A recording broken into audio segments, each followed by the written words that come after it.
pourquoi cet album, encore une fois, il est révolutionnaire. Ce projet Oxymore, c'est quelque chose que j'avais en tête depuis longtemps, qui était au fond de partir de l'idée que la stéréo n'existe pas dans la nature. Quand on se parle, on est en mono, quand un oiseau chante, il est en mono, et au fond, c'est nos oreilles et c'est l'environnement qui est autour de nous qui crée la perspective audio. Et en fait, je me suis dit, ça serait intéressant avec la technologie qu'on a à disposition, de pouvoir justement concevoir et composer un album, non pas de manière frontale, et de se dire, finalement, essayons de revenir à une écoute naturelle, ce qu'on est dans le quotidien, où pendant qu'on se parle, il y a des tas de choses qui se passent autour de nous. Et donc j'ai composé Oxymore depuis le départ, avec vraiment, en plaçant comme des sortes d'objets sonores tout autour de ma tête, dans la mesure où je pense que c'est vraiment la manière dont on va écouter la musique à l'avenir, avec le développement du métavers. Ça va vraiment être un changement profond dans la manière dont on va composer dans l'avenir, dont les jeunes musiciens vont commencer à créer. Et je pense que cette différence-là, c'est une différence encore plus grande que quand on est passé du mono à la stéréo.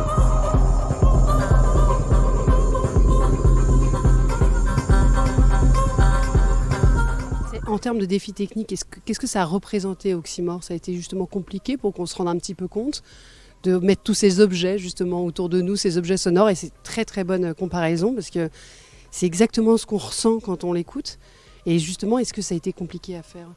Alors, ça a été compliqué, mais c'est amusant parce que je me suis retrouvé à peu près exactement dans la même situation qu'à l'époque d'Oxygène, quand en fait j'avais aucune pression, puisque je n'ai pas vraiment de référence. Donc en fait j'ai exploré ça par intuition, par instinct, et finalement en trouvant mon chemin. Et d'une certaine manière, c'est un peu ce que j'ai fait qui m'indiquait où j'allais. Ce que j'avais envie de faire, c'est de pouvoir partager avec le public en direct et sur scène, en fait, ces concerts. Et c'est la raison pour laquelle on est ici au Palais Brongniart pour une série de concerts qui sont les premières du genre, qui sont des concerts en 360, en immersif. Le concert est bien physique ici, et en fait, le concert est en même temps dans le métavers, dans Oxyville, qui est en fait une ville musicale. Et le fait de faire ce concert aussi dans le métavers permet aussi à des gens qui ne sont même pas dans le même pays, qui sont à l'autre bout du monde, de pouvoir être avec nous au même moment et de partager les mêmes émotions. Bon alors Lorraine, on y va ?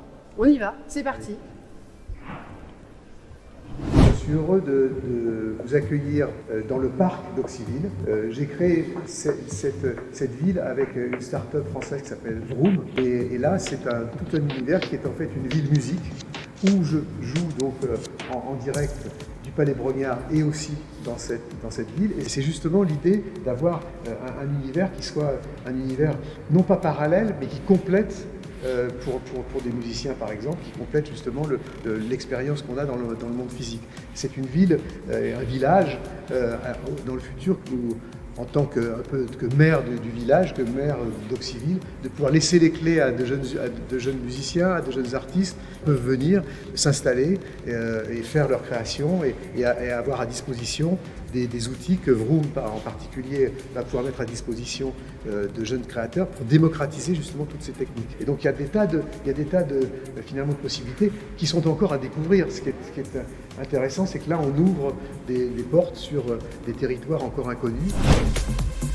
Bon alors Lorraine, on regrette presque de revenir au monde réel finalement. Waouh! C'est des coiffes, hein. Jean-Michel, quel voyage! Franchement, c'est assez incroyable. Oui, et ça ne fait pas peur.